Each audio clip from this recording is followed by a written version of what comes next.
Barrel পিছু $1। হরমুজে জ্বালানিবাহী জাহাজে toll tax ইরানের।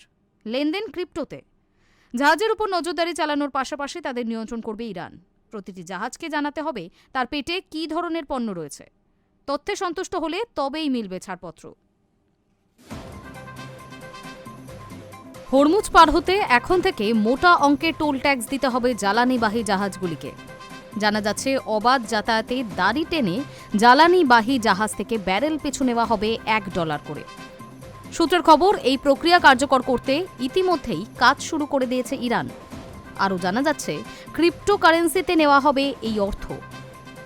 আমেরিকার সঙ্গে সংঘর্ষ বিরতি নিয়ে আলোচনার মাঝেই জানা যাচ্ছিল, এখন থেকে হরমুজ দিয়ে চলাচলকারী জাহাজের উপর শুল্ক চাপাতে চলেছে ইরান।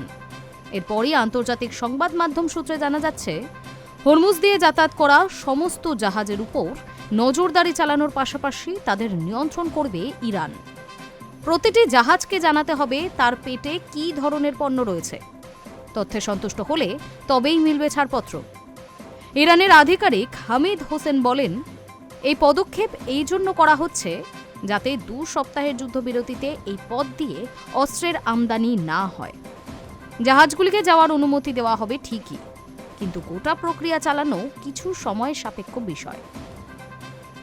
আর ইরানের বিশেষ তাড়া নেই। জ্বালানি তেলের ব্যারেল পিছু ইরানকে দিতে হবে $1 এবং এই অর্থ বিটকয়েনের মতো ক্রিপ্টোকারেন্সির মাধ্যমে পাঠাতে হবে ইরানকে।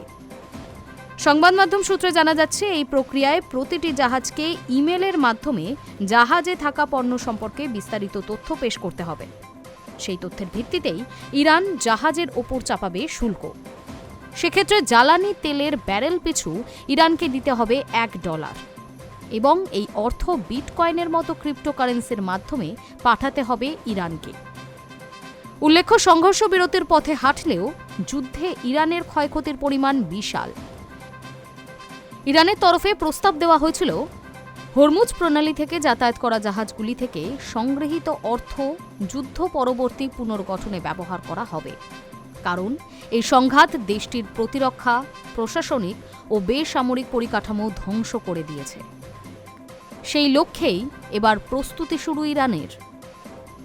High news network.